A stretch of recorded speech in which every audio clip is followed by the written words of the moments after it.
Oke, selamat pagi, siang, sore, malam semuanya. Berjumpa lagi dengan aku Galan di podcast Nolan, ngobrol bareng Galan.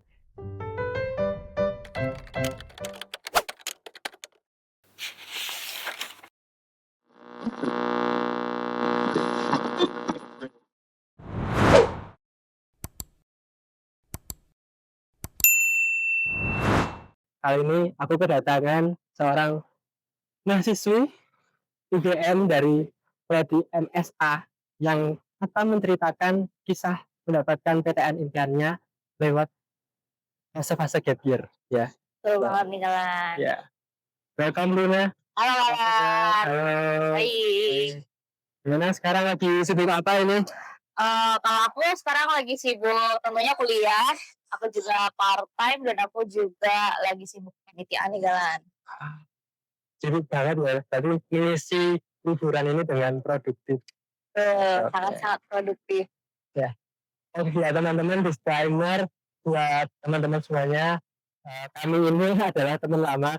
Jadi kita sesekolah dari SD, SMP, SMA bareng terus ya. Tuh. Kita ketemu tahun berapa ya itu? 2014. Kamu pindah ke sini? Aku kelas 2 pindah. Berarti 2000 berapa ya? 13? Pior 2014.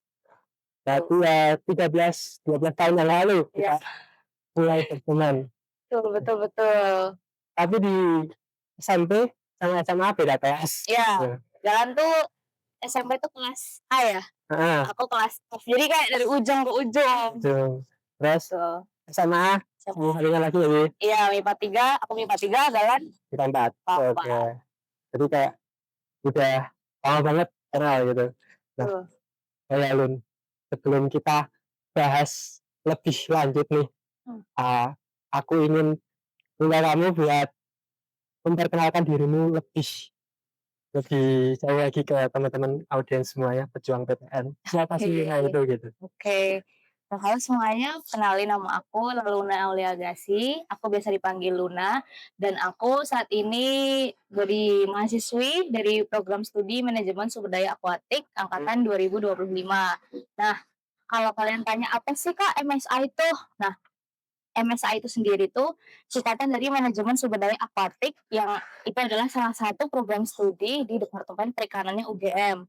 Nah, di Departemen Perikanannya UGM ini ada 3 guys. Jadi ada yang pertama itu adalah aquaculture, yang kedua adalah MSA atau manajemen sumber daya akuatik, dan yang ketiga ini adalah THP atau teknologi hasil perikanan. Nah, di setiap di setiap program studinya itu nanti akan berbeda kayak jurusannya. Jadi kalau di aquaculture sendiri itu lebih berfokus ke budidayanya, ke budidaya perikanan dan juga yang lainnya. Kalau dari aku MSA sendiri itu lebih berfokus ke konservasinya.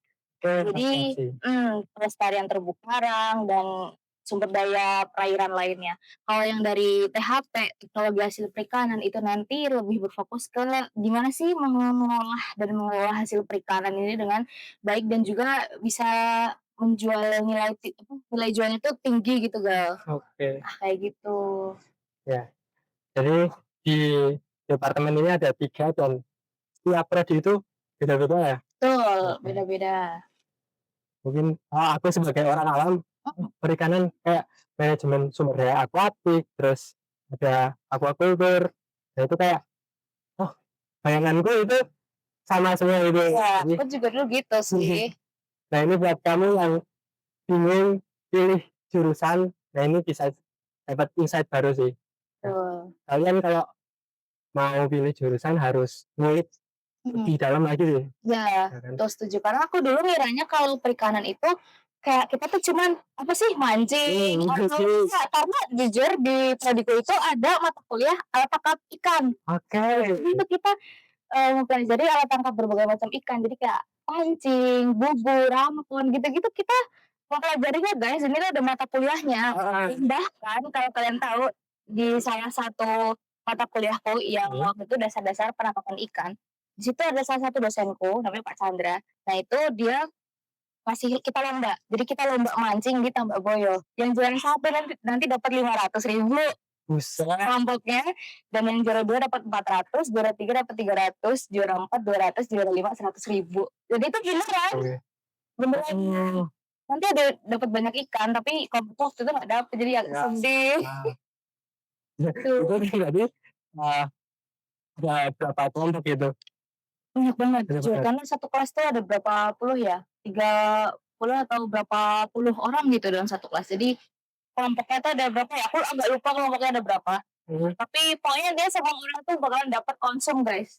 Dia sama oke. Pak dosennya, jadi kayak best banget dosennya dan yang bisa dapet ikan auto-A nilainya. Iya iya iya iya. Jadi sesuai pikiranku ya, jadi kayak aku tuh pernah nge-judge gitu loh, Iya iya iya. kayak temenku ada juga yang dari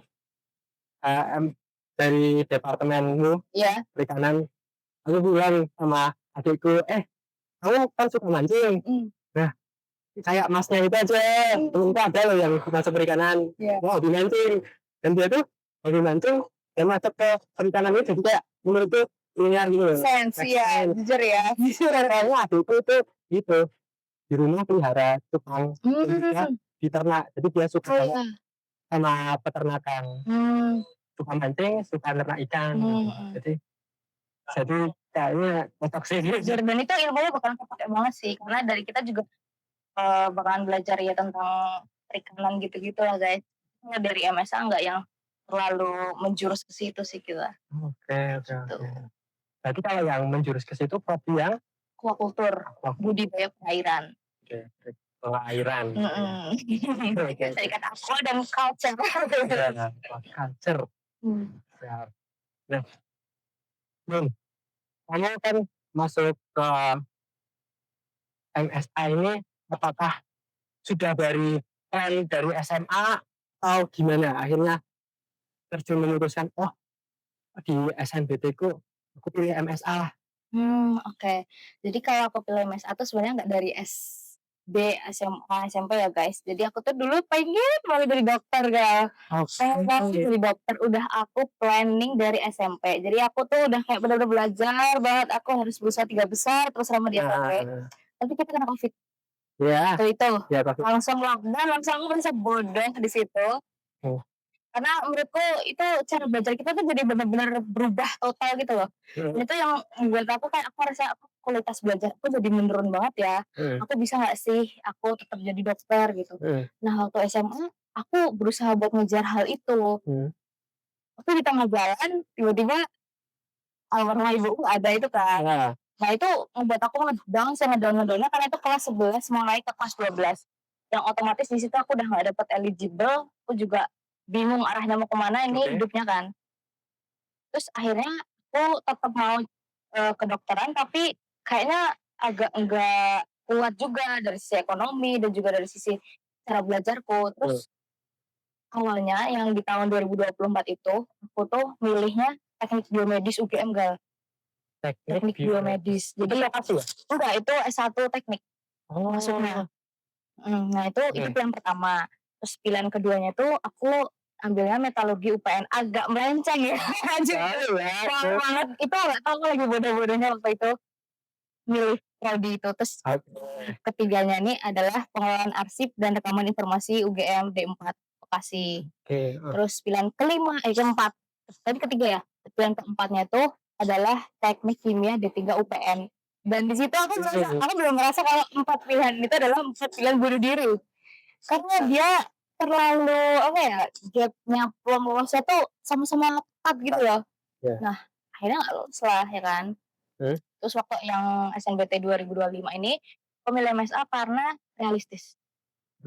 Ya jadi dia oke peluangnya tuh, eee, paling besar di antara dua dua pilihan prodi yang aku pilih ini. oke, Jadi aku taruh dia di pilihan ketiga. Tapi aku naruh dia di pilihan ketiga itu juga banyak banget pertimbangannya. mhm. Di antaranya tuh aku tuh awalnya mau milih sastra Prancis. Tahu juga itu, Cari tahu ya, jujur agak tahu.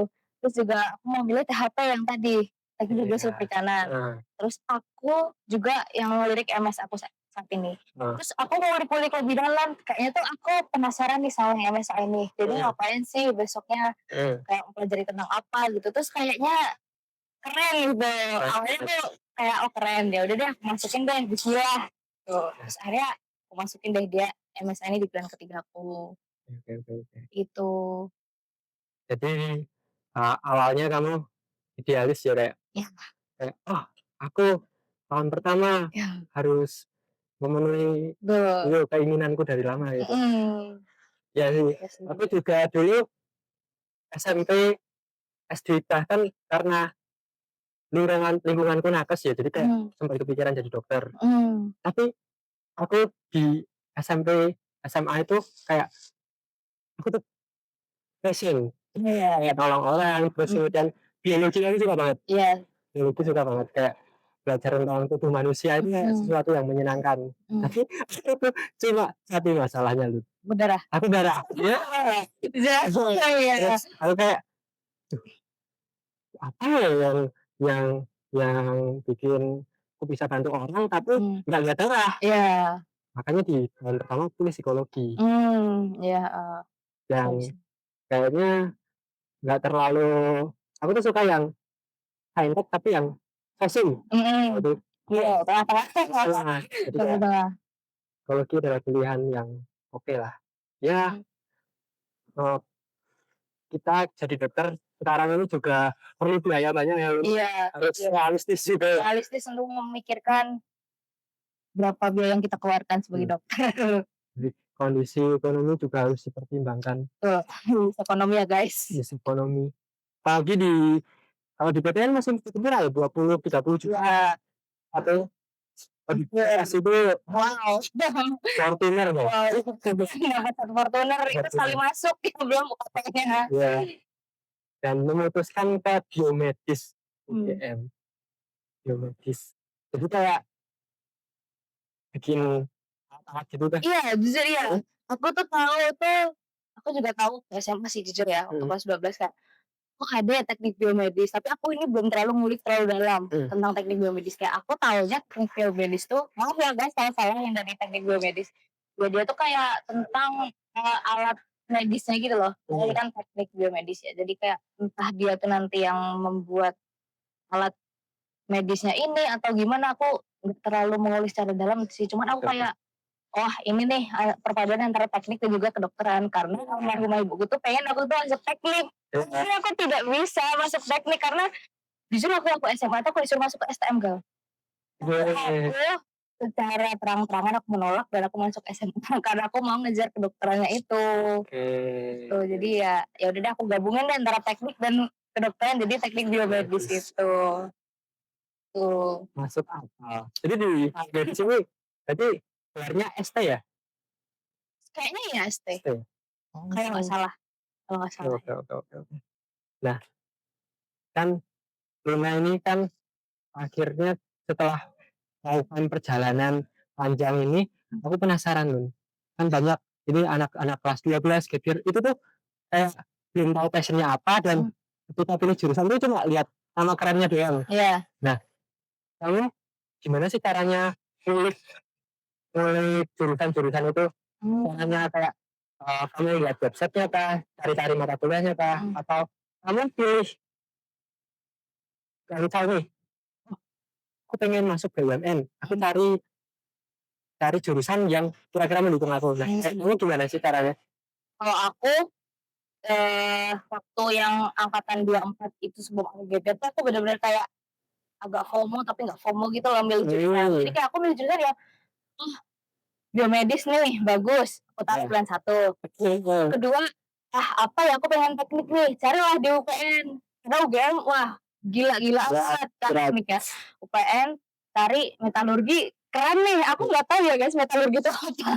Iya, Terus iya, UPN masukin lah pilihan kedua. Pilihan oke, ketiga pengen arsip itu sebenarnya fun fact kita tuh tukeran. Aku sama Kevin, cowok aku tuh tukeran prodi.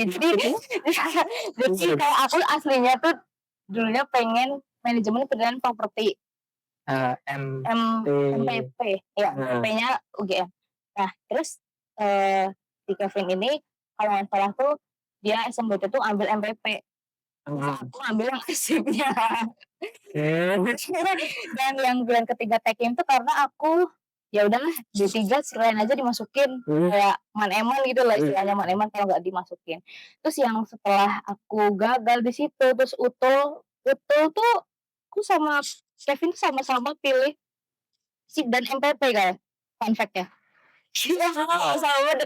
Itu dan tapi yang, lolos rezekinya si Kevin duluan, dia masuk arsip dan aku belum dan akhirnya aku menjadi gap year. Tapi dari situ aku belajar kayak, kayaknya aku apa ya, nggak boleh idealis buat milih si prodi ini. Hmm. Jadi akhirnya aku satu-satu prodi UGM tuh aku cari kan, aku tulis di buku prodinya, terus aku cek peluang lolosnya tuh seberapa semuanya. Aku urutin terus akhirnya karena aku tetap mau arsip ya udah aku taruh di pilihan pertama. Karena dari yang aku kayak baca-baca gitu, arsip tuh nggak mau ditaruh di pilihan kedua. Ya itu kayak gitu sebenarnya nggak yang resmi-resmi banget ya. Cuman kayak ya ada kata orang, tapi aku juga nggak tahu sih ya itu benar apa enggak. Tes Twitter kan? Ya, itu dari Twitter banyak yang kayak arsip tuh nggak boleh ditaruh di pilihan kedua, sama aja kayak misalkan UGM mau ditaruh di pilihan kedua gitu.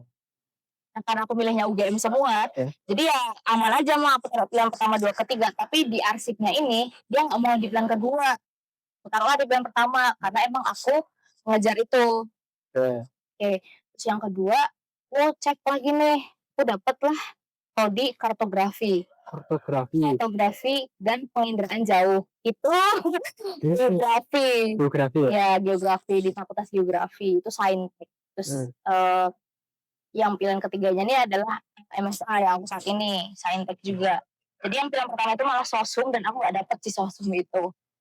Jujur. Nah, itu selain aku dari kayak peluang lolosnya, aku tuh juga cek dari ini apa namanya, kayak dia tuh lebih fokus ke subtes apa. Karena aku punya kelemahan dan kekurangan di beberapa subtes gitu. Jadi aku tuh lebih unggul di kayak subtes PU, PBM, nah gitu Kak. Aku tuh paling benci banget PKPM. Setuju. Ya, susah ya Masya Allah. Bener. Dan aku tuh ngecek, nah di 3 ini tuh lumayan bisa masuk tes yang mereka butuhin tuh yang tinggi itu adalah PU dan PBM-nya ini.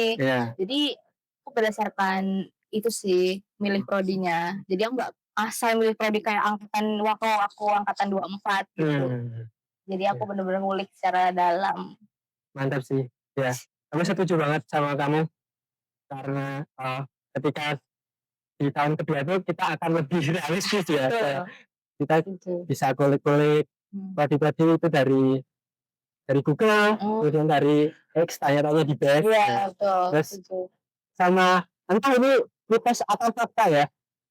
Ketika UTBK itu ada namanya pembobotan soal. Iya, setuju itu. Jadi kalian belum memilih itu juga harus lihat tryout-nya. Kamu kuat di mana? Kalau kamu kuat di PTM mungkin kamu bisa masuk ke teknik. Apa cari yang kiranya itu nilai kamu tinggi. Karena secara tidak langsung juga di UTBK itu kayak menunjukkan bakatmu di mana gitu. Ya jujur, tapi kalau misalkan ngomong pembobotan soal, ini tuh gimana ya, mau percaya nggak percaya sih ya guys. Jadi aku tuh tahun 2025 itu SNBT-nya PU PBM tuh aku bisa tembus di PBM tuh kalau nggak salah 750. Tinggi banget sih. Iya, terus PPU-nya itu 720-an. Tapi akhirnya ya agak jelek PKPM apalagi guys, cuma 500-an. Di situ aku punya temen nih, dia THP tapi dia lulusnya di UTUL. Ujian tulis yang mandiri. Nah, dia tuh ternyata waktu SNBT milih MSA juga. Nah, nilai kumulatifnya dia lebih tinggi dari aku. Tapi aku tanya, nilai nilai PU PBU-mu berapa? Sekitar 600-an.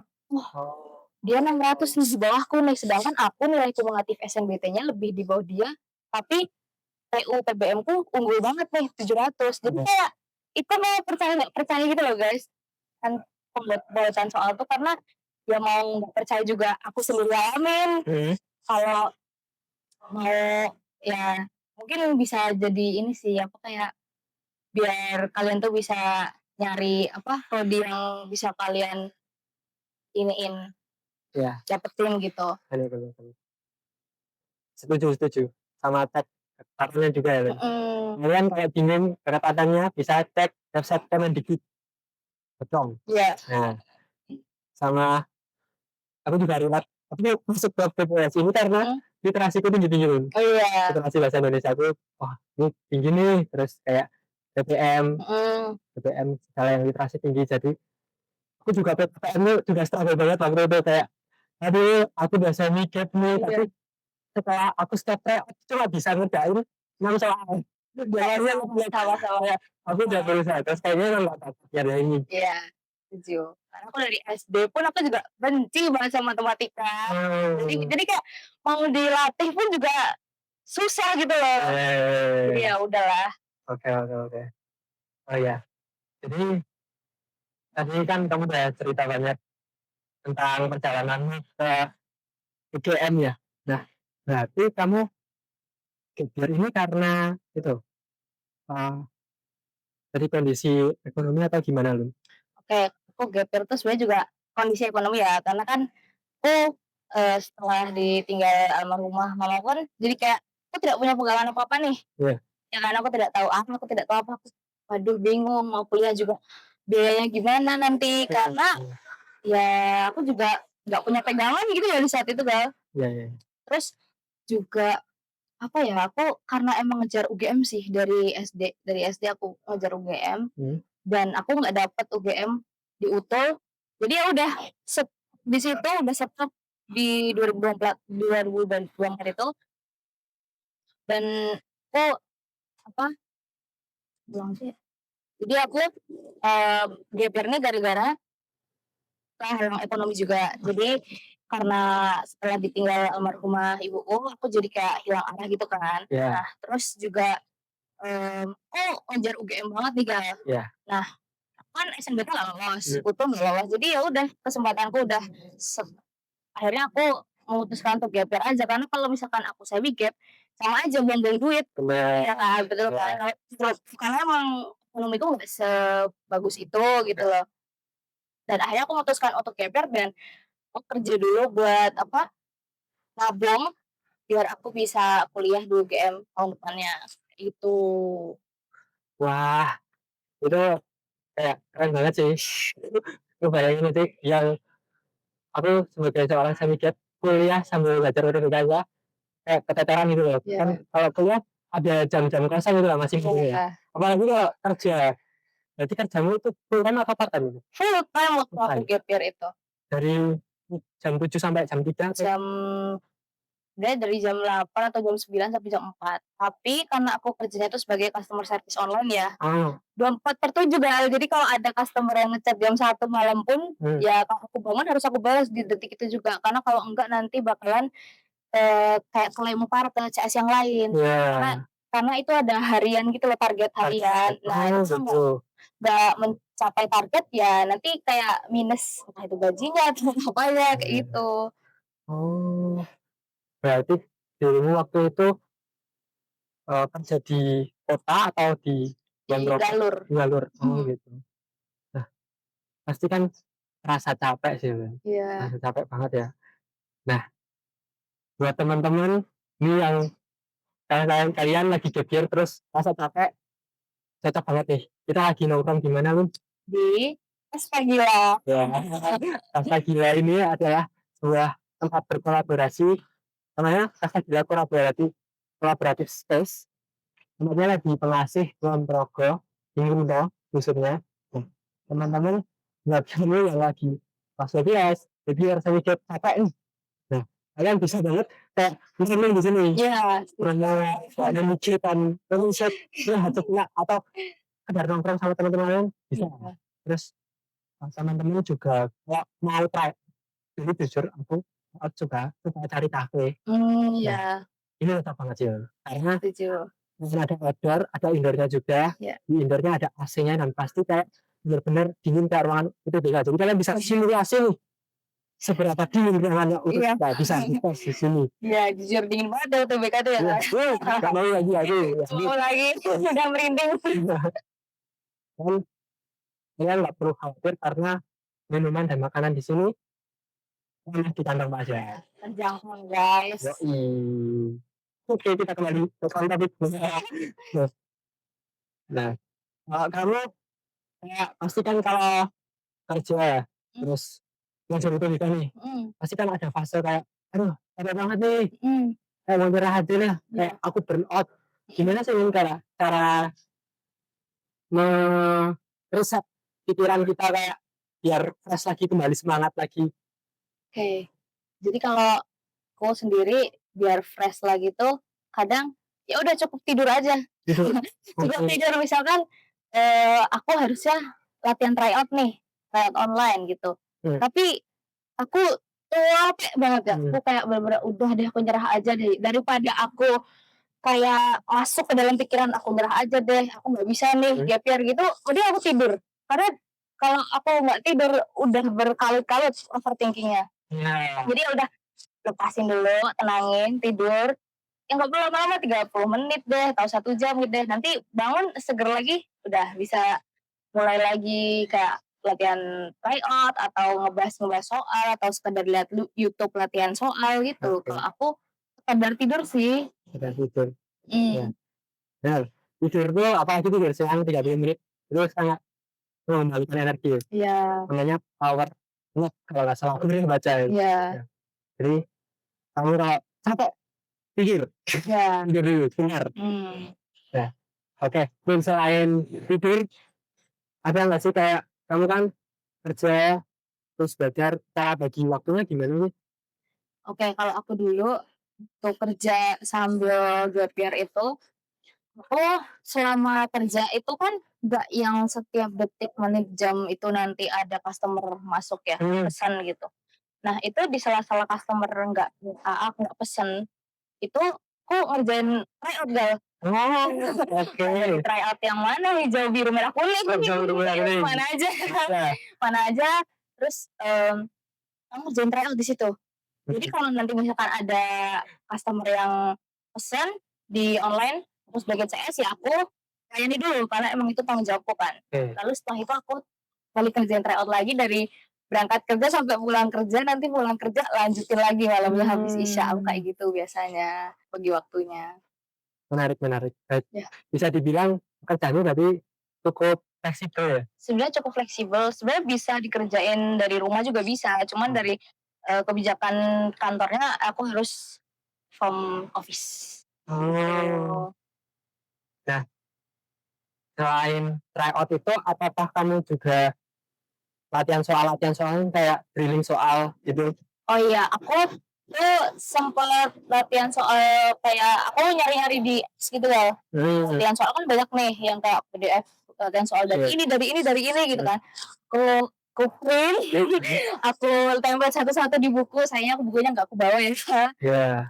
Pokoknya aku cari ini caranya gimana, selain latihan tryout di online, aku latihan dari apps, dari YouTube juga. Oh, kayak gitu sih, atau dari buku, entah buku apapun itu latihan soal bisa dipakai, guys. Mmm. Jadi banyak cara ya Ya, belajar. betul banyak cara. Kalau memang nggak ada waktu ini loh, Lina, sambil kerja ngumpet-ngumpetin. Jadi kayak jangan banyak alasan kamu buat nggak belajar. Iya, bisa guys, bisa. Bahkan teman-teman kerja aku pun kayak, "Wow, kamu udah kerja masih ngerjain tryout juga." Bahkan Iya. kayak teman kerjaku pun kayak pernah kita kerjain bareng-bareng gitu loh. Lain. Gimana ya? Oh ini, terus dia kayak, "Wah bisa deh aku apa, sebutin lagi." Jadinya kayak gitu. Oke. Nah, menurut kamu kan kerja sambil kerja. Mhm. Caranya bagi waktu gimana sih, Lun? Oke. Jadi aku kerja itu kan dari jam 9 atau jam 8 pagi sampai jam 4 sore. Nah, Hmm. nanti setelah kerja tuh, aku fun fact-nya kadang masih suka nge-gym. Oh, Pulang nge-gym habis itu biar tetap sehat ya guys selama gap year. betul. Ya biar juga update diri. Yes. Terus juga, setelah nge-gym aku, sholat, makan, terus juga sholat Isya. Nah ini sebenarnya juga tips biar kalian bisa lolos SNBT atau gap year ya guys. Apa tuh? Setelah sholat maghrib itu kalian baca al-Waqiah bagi yang muslim. Iya, benar betul. Itu sangat-sangat apa ya, doa ajaib sih. Karena kenapa aku yakin aja gitu kalau aku setelah baca al-Waqiah tuh kayak aku jadi lebih yakin, lebih semangat gitu. Terus habis itu aku habis sholat Isya aku langsung belajar tryout lagi. Tapi belajarnya biasanya cuman sampai jam 9 atau jam 10 biar tidurku tuh tetap cukup gitu loh, Gal. Iya. Jadi nggak yang nanti aku begadang, terus aku jadi sakit, ya sama aja dong aku gap year aku malah sakit, Heeh. kayak gitu. Oke.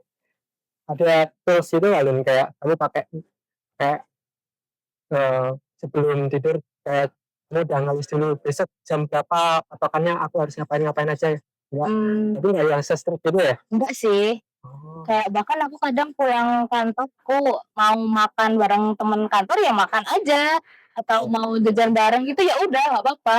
Bahkan aku sering malah guys selama gap year jujur, sering nonton film, sering ini karena ya selain juga apa ya, merasakan gaji pertama Seneng ya, Bu? ya foya-foya dulu Iya. foya-foya dulu dan ya buat apa dibikin stres guys gap year tuh ya kan. Kayak ya udah jalanin aja guys dengan santai dengan menjalani hidup ini dengan bahagia gitu ya walaupun aku 1 bulan pertama tidak lulus UTBK aku menangis setiap hari sampai mataku sembab tapi ya nggak apa-apa tuh Bener sih. Kalau itu sedih.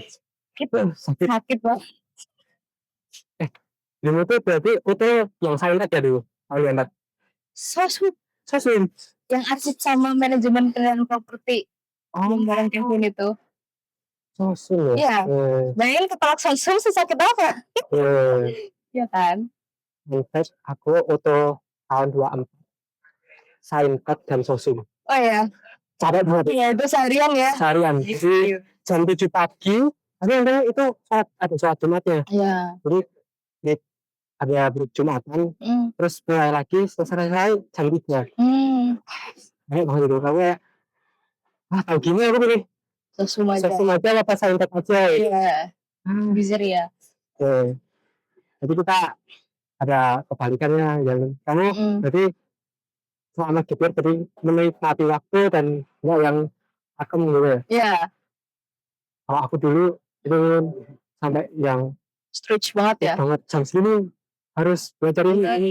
karena aku semi kan Ya. ya itu kan kayak harus bagi waktu kuliah sebenarnya karena kalau kerja tuh kita kayak pressure-nya tuh mungkin sama pressure sama atasan sama customer sedangkan kalau kamu pressure-nya ke nilai atau tugas itu menurutku pressure-nya beda karena aku udah ngerasain kan kadang tuh pressure-nya lebih pressure yang kuliah lebih burn out kalau kuliah menurutku loh Kenapa gitu?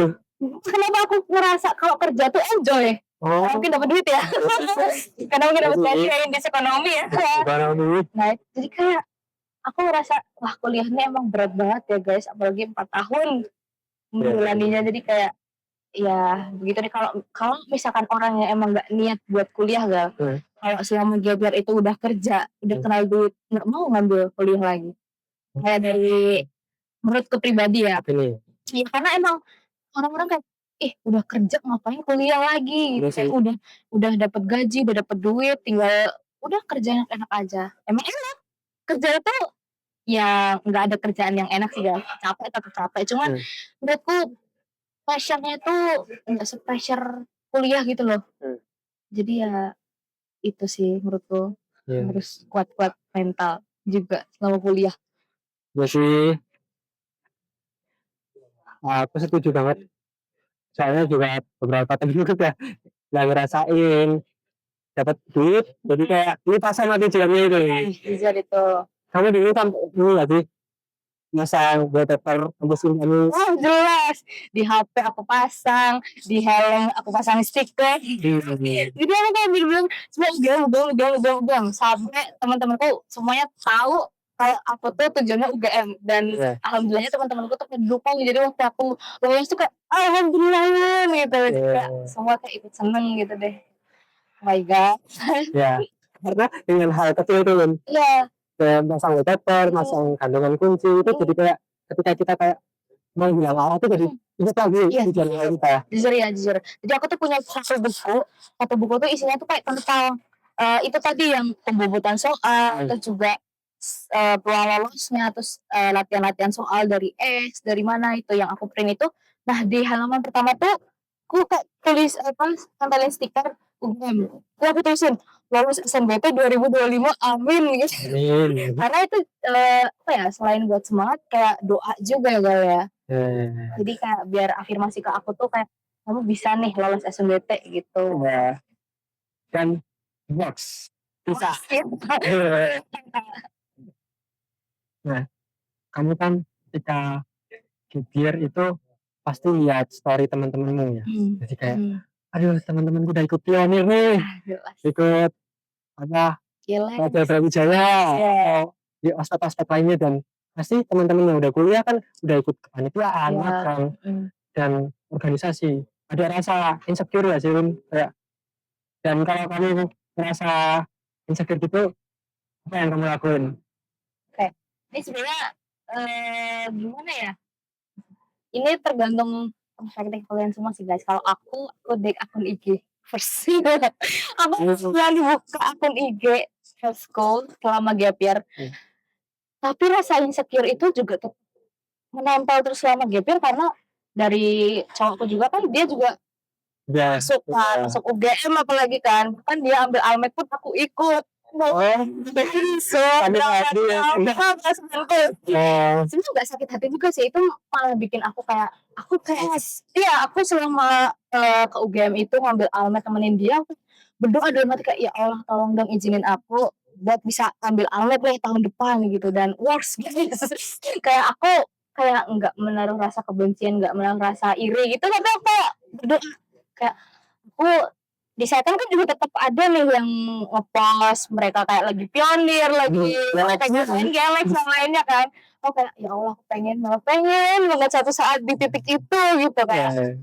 Cuman yang aku lakuin itu aku akun IG pertama karena itu udah terlalu banyak banget orang yang ospek di situ, dan aku udah nggak sanggup daripada aku berlarut-larut sampai 2 bulan 3 bulan aku nangis terus, ya udah biarin aku nangis 1 bulan itu aku first IG. Itulah alasanku kenapa aku gonta-ganti akun Instagram. Oh gitu. Ya dan akun Facebook udah mati, udah nggak pernah tak buka lagi karena alasannya itu. Aku nggak kuat ngeliatin mereka, ya itu wajar sebenarnya buat yang gap year atau semi gap year tuh wajar banget. Jadi menurutku daripada kalian tersakiti terus-menerus mending off aja sekalian dari situ. Kayak di-cut aja bukan di-cut juga sih, kayak setidaknya menghindar biar kalian tuh ini hatinya tuh tenang dulu. Nanti kalau udah bisa bernamai balik lagi juga kayak gitu sih. Menurutku juga kamu aktifnya itu di TikTok masih aktif kan ya itu ya? Iya, tapi sekarang nggak terlalu aktif. Tapi daripadanya habis ya. Tapi aku aktif. Itu aku semi gap tuh aku lihat kayak Luna ini repost itu kan. Wah, jujur. Semangat. Ini pasti semangatnya tinggi banget. Aku sebagai orang semi gap tuh nggak bisa kayak temen-temen. Jadi kan kuliah ya. Kalau aku repost ini kayak mungkin nanti teman-temanku jadi kayak kamu masih anu ya tahun depan. Iya, paham. Kayak kuliah jadi keganggu gitu loh. Iya sih. Kayak wah Luna semangatnya tinggi banget nih, lihat di TikTok suka post. Mantap tuh. Jadi kamu kalau ke distract ya aku nggak ada aktivitas itu. Oh iya. Tapi kurang 1 bulan UTBK yang 25. IG, X semuanya. Dan hidupku jadi lebih tenang sih. Iya, itu aku bilang back akun Instagram yang first gap year sampai sekarang, jadi aku kayak nggak pernah buka akun itu.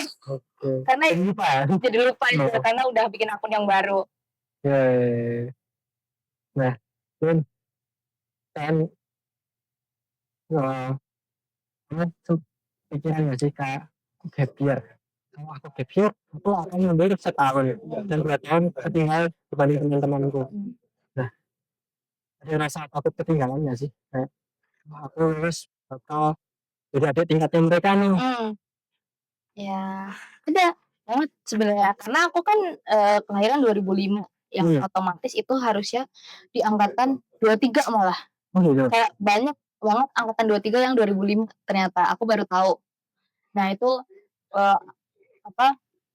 yang apa guys kayak aku maba umur 20 sedangkan teman-temanku masih adik-adik kayak 17 lah, masih 18, kayak mereka belum angka 2 gitu, kepala 2 gitu loh, masih bocil-bocil banget. Terus kayak Kalau merasa kayak takut ada, kayak aku juga mikir, aku besok lulus 24 tahun nih, udah 1 tahun lagi batas maksimal loker Indo nih, emang dasar lah loker Indo nih. Tolong ya, Indo. 19 juta itu kan. Terus aku tapi karena aku tekadnya mau kuliah, ya mau nggak mau aku harus nerabas itu. Terus, kalau aku pribadi, karena aku kan udah ada pengalaman kerja 1 tahun. Nah, di kuliah ini tuh, aku nggak cuman kuliah aja guys, jadi aku ngumpulin berbagai macam pengalaman biar CV-ku ini tuh ini udah penuh dan siap ketika lulus. Ya, jadi makanya aku nyicil ikut kepanitiaan lah, entah itu dari, Portania, dari fakultas atau Gelex yang sekarang di Univ, terus juga part-time kayak itu. Menurutku kalau kalian takut buat ngambil keputusan buat gap year, kayak niatin diri kalian selama kalian kuliah tuh kalian juga sambil ngisi CV. Itu dari magang mandiri, dari part-time, dari organisasi atau kepanitiaan, karena pengalaman yang kalian bawa tuh bakalan menguntungkan kalian kalau lulus.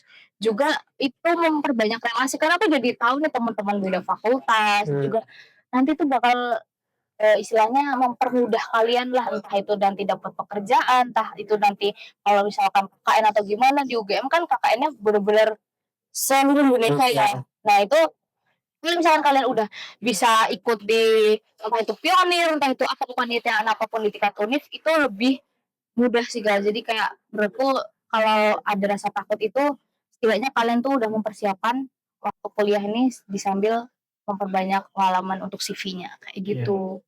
Karena di beberapa aku dulu juga sempat ngobrol sama orang-orang yang udah kerja ketika mempertimbangkan saya mikir atau enggak.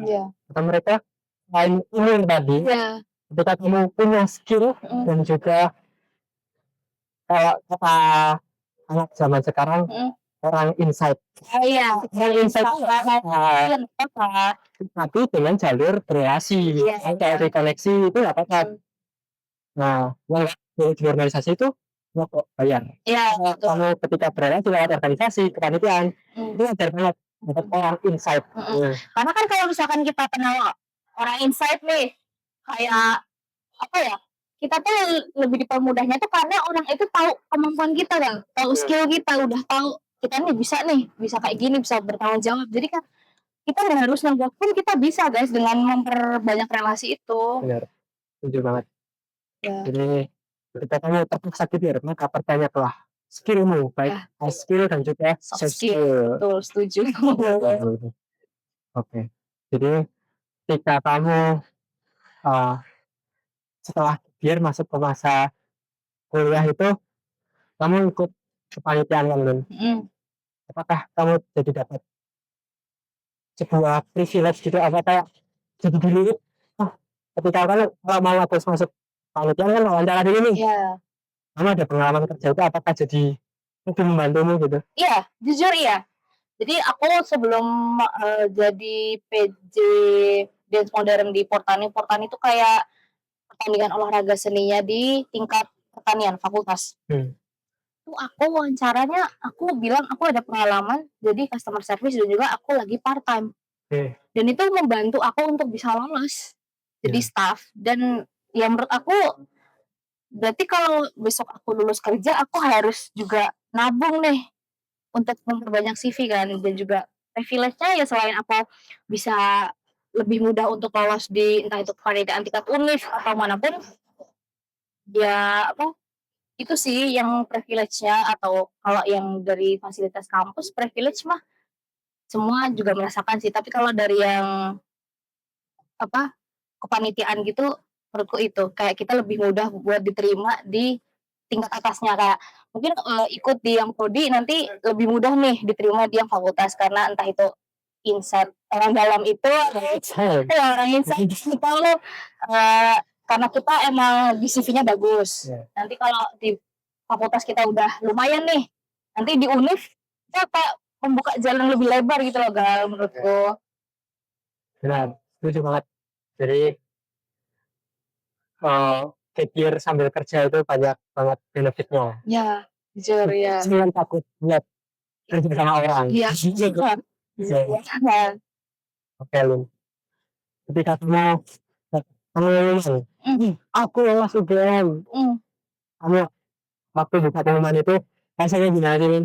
Nah, jujur itu tuh kan jam 4 sore ya, jam 3 sore ya. Ah, ya. Sedangkan aku pulang kerja jam 4. Ya. Itu udah mau dibuka di TV, di kantor TV udah buka. Tapi aku kayak ngerasa aduh jangan deh, aku Jangan. takut kalau Nyerah. nggak yang lewat konser bete.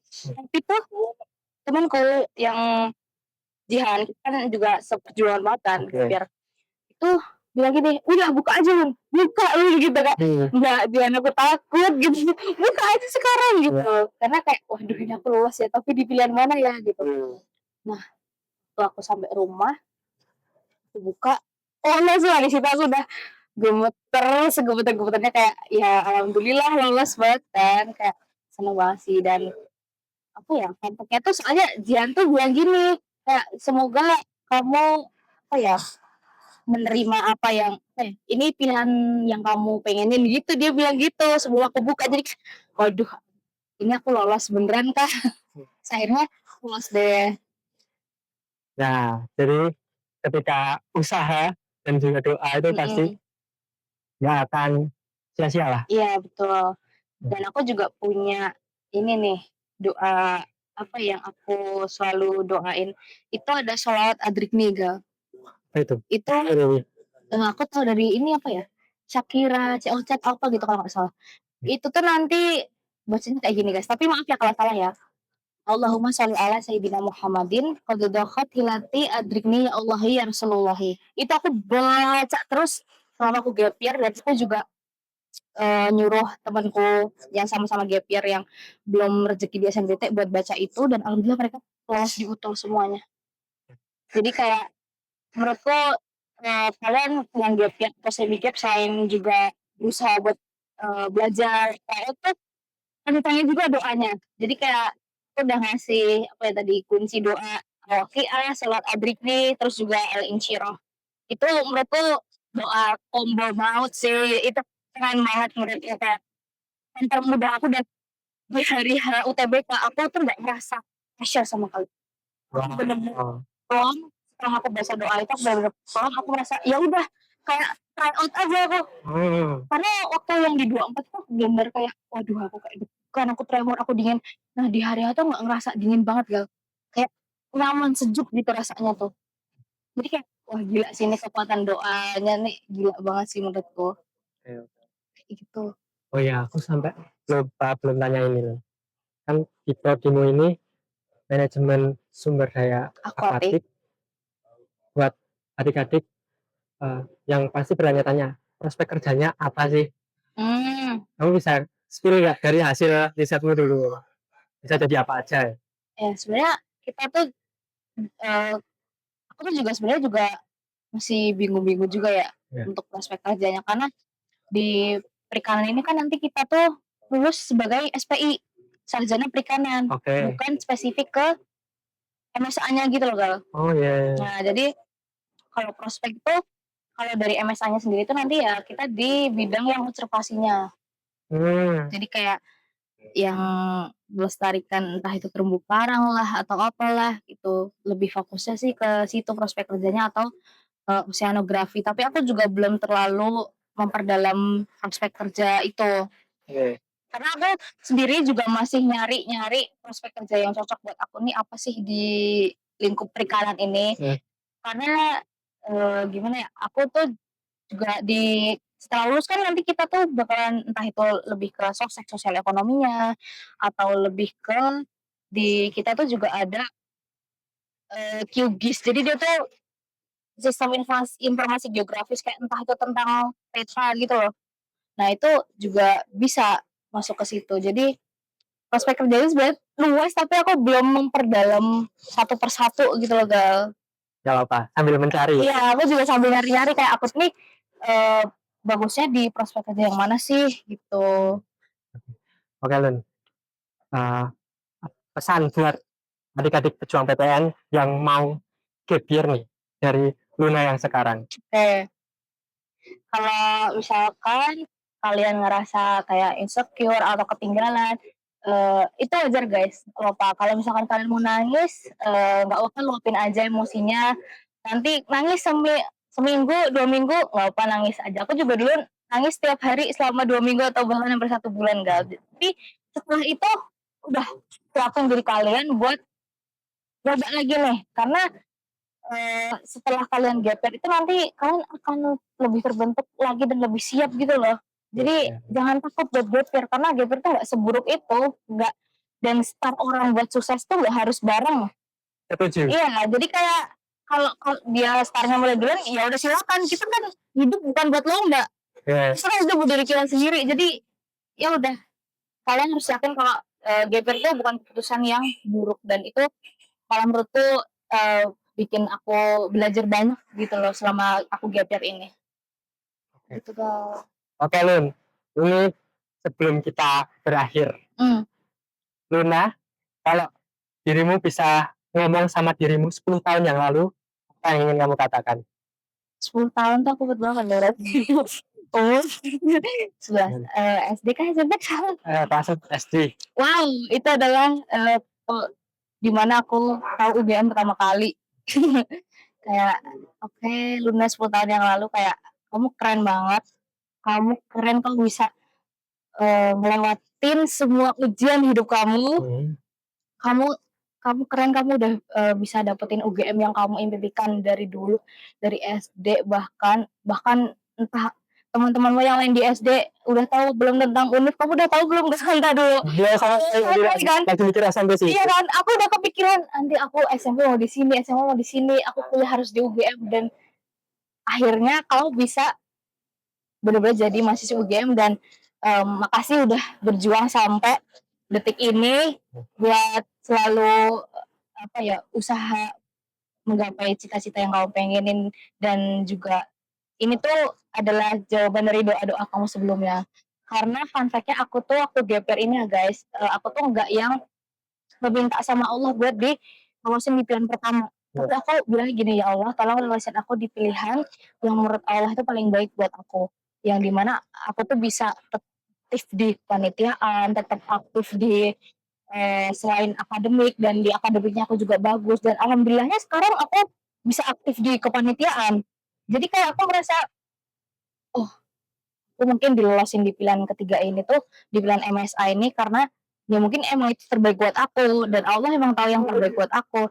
Jadi kalau misalkan kalian pun gap year dan kalian lolosnya nggak di pilihan pertama yang kalian pengenin, ya mungkin itu adalah yang terbaik buat kalian guys. Jadi pilihan kedua atau ketiga tuh nggak selalu buruk kok gitu. Oke, setuju. Terus Sebagai aku yang di pilihan kedua. Ya.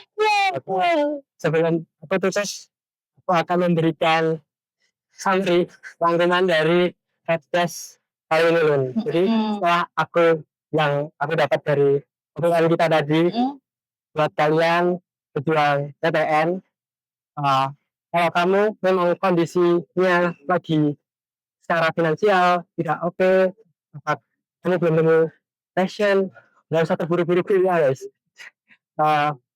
Gap year itu bukan sesuatu yang menakutkan ya. Iya betul. Karena gap year kamu bisa upgrade dirimu, mengenal dirimu lebih jauh gitu. Kamu bisa menemukan passionmu, apa yang kamu suka, kemudian kamu juga bisa jadi mencoba hal baru kayak mencoba kerja dulu.